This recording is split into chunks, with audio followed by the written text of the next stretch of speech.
অন্তঃসত্ত্বা গৃহবধূকে ধারালো অস্ত্র দিয়ে খুনের অভিযোগ স্বামী ও শ্বশুরবাড়ির লোকজনদের বিরুদ্ধে। ঘটনার জেরে তীব্র উত্তেজনা আরামবাগের মাদারচক এলাকায়। ঘটনার পর থেকেই পলাতক গৃহবধূর স্বামী ও তার পরিবারের লোকজন। এই নিয়ে বিস্তারিত জানবো। টেলিফোন লাইনে আমাদের প্রতিনিধি তন্ময় খান রয়েছে। তন্ময়, যেমনটা জানা যাচ্ছে, অন্তঃসত্ত্বা গৃহবধূকে খুন, কি কারণে এই খুন করা হলো, কি জানা যাচ্ছে? দেখো, একদমই তোমাকে জানিয়ে রাখি, আজ সকালে আরামবাগের যে মাদারচক এলাকা রয়েছে, সেই মাদারচক এলাকায় এক গৃহবধূকে রক্তাক্ত অবস্থায় বাড়িতে দেখতে পায় পাশের বাড়ির লোক। তারপরেই কিন্তু তার বাপের বাড়িতে খবর দেওয়া হয়।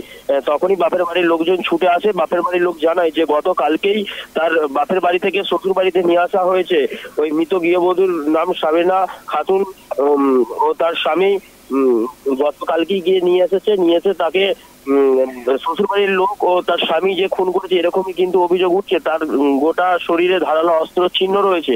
তো সেই জায়গা থেকে কেন্দ্র করে শ্বশুর বাড়ির লোকের ব্যাপক ওপর চড়াও হয়। তখনই কিন্তু শ্বশুর বাড়ির লোকজন আরে এলাকা ছাড়েন, তাদেরকে কোনো রকম ভাবে আর খুঁজে পাওয়া যাচ্ছে না। তারপর থেকে কিন্তু বাপের বাড়ির লোকজন আসেন, এসে তারা ব্যাপক উত্তেজনার সৃষ্টি তৈরি হয়। সেই জায়গাতে ঘটনাস্থলে আরামবাগ থানাতে খবর দেওয়া হয়। ঘটনার স্থলে আরামবাগ থানার পুলিশ আসে। এখন দেখা যায় যে কেন এই খুন, সেটা সম্পূর্ণ কিন্তু ধোঁয়াশা।